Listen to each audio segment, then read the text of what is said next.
living in any country today compared to other people. Nobody thinks highly of them. There's a reason for all this. Honor or respect isn't given by people. These decisions are made by Allah. And why is there so much maskana, so much poverty? People blame the corrupt government officials. But the Quran tells us something else. There were no corrupt leaders among the Bani Israel, but they were hit with disgrace and misery too. فَبَاءُوا بِغَضَبٍ مِّنَ اللَّهِ. So the Bani Israel drew on themselves the wrath of Allah subhanahu wa ta'ala. This is why they became maghdubi alayhim, the ones who earned Allah's anger. Allah's anger was on them, was upon them. They didn't anger a king or a person. They incurred Allah's wrath on them. The wrath of Allah. We learn about what Hitler did to them.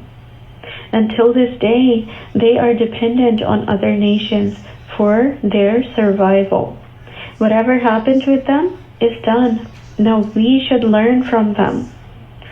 For example, if we assign our older son to handle all matters while we are away from home, traveling, and we notice that he did the exact opposite of what we guided him to do. When we return, we become angry. And we don't want to give him that authority anymore to handle things. Then we assign the younger son to handle things. And we make him in charge of the household when we're away. This is how the Jews were, the first Muslim Ummah. They were meant to lead people. But then Allah took their title and gave it to the Ummah of Prophet Muhammad sallallahu alaihi wasallam, the Muslim Ummah today. If we do the same work, remember that the same thing can happen to us. Don't think that we are Allah's favorites and they weren't, because we are the Ummah of Prophet Muhammad sallallahu alaihi wasallam. We are not any better than them just for being from Prophet Muhammad sallallahu alaihi wasallam's ummah. If we do the same things that they did, the ways of Allah, the sunnah of Allah is the same. Allah made them the same way He made us. It's not a personal accomplishment for us to be born into this ummah. We could have been born into another ummah. We didn't work for it. Allah chose us to belong to this ummah. Allah just judges us according to what we do while being a part of whichever ummah. What are our priorities today? Do we even think about this or worry about it? Do we remember that we have been sent with a goal? That we are given the responsibility that was given to them before, the Bani Israel. We have a mission. No messengers will come to the world now. So we have to do the work of deen as people from this ummah. Do we even know this? If we ask someone who hasn't read the Quran their purpose of life, they don't even know. Nobody is living for the purpose of trying to achieve guidance and help others learn it. When people who are supposed to convey the message to others don't even remember that message themselves, then of course they're going to be questioned. When we put the older son in charge before leaving home, we ask him what he did when we return. We don't ask the other kids because we told him to handle things properly. So we get upset with him, not the others. This is the answer we should give people when they ask how come others are so comfortable when Muslims are suffering. It's because the Muslims were given this position to lead, to be role models for people, the special status, but they forgot about their task. So they are being punished for it. However, we just get happy over the title that we have been given, like the Jews used to rejoice in their title, that we have been favored and how Allah has chosen us. This is what we're doing too now. We mention this everywhere we go, feeling like we deserve it somehow. But we are being humiliated all over the world. These ayat are enough to wake us up and bring us back to our senses.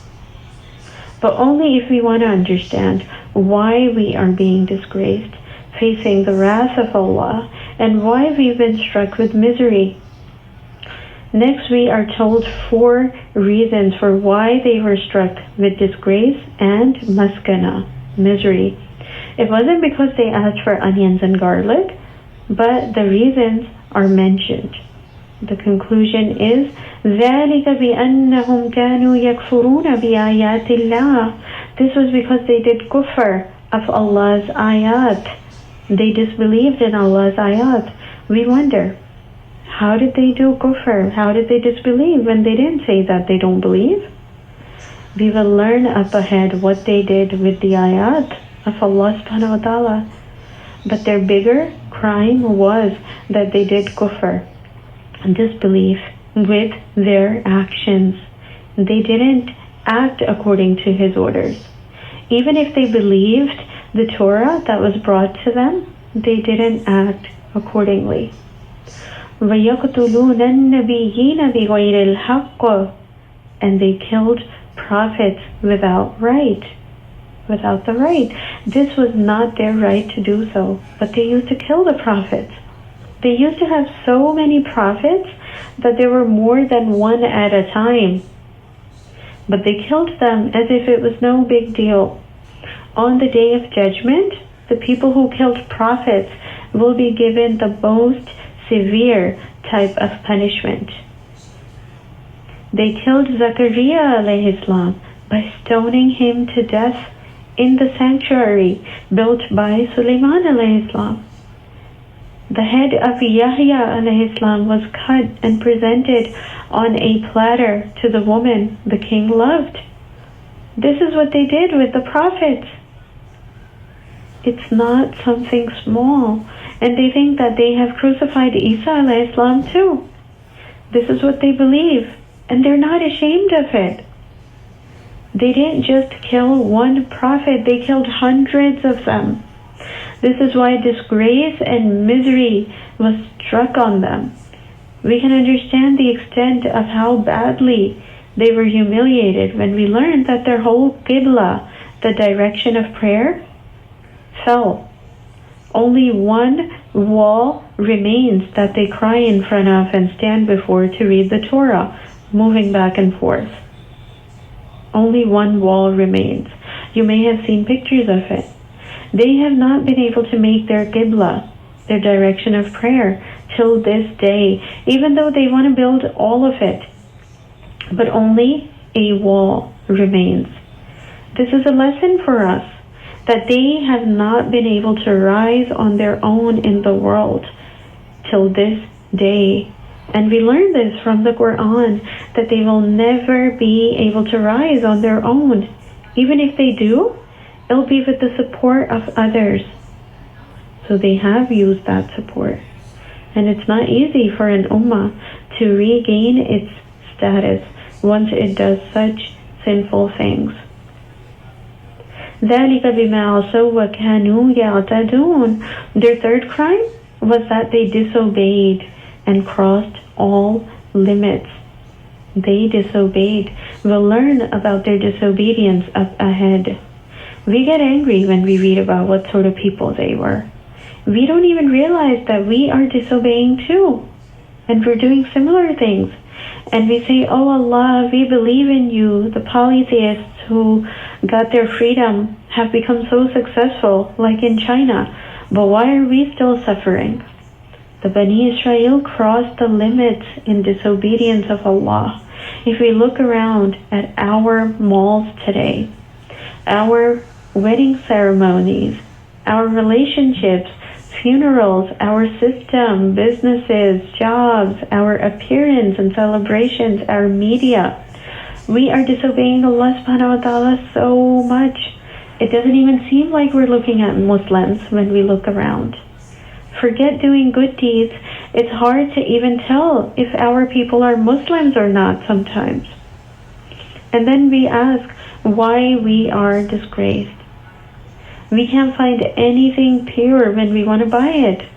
We disobey, and to the greatest degree possible. We are crossing the limits, doing injustice. When it comes to the laws of inheritance, nobody cares about Allah's rules, even though Allah has clearly said, Tilka hudud Allah. These are the limits of Allah, the limits that were sent from Allah. Don't transgress them. And we become so careless and cross the limits in so many things.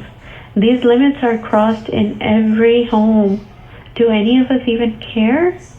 And then we wonder why the mercy of Allah doesn't come to us. Injustice is done to an extent where people are eating or using the wealth of the orphans.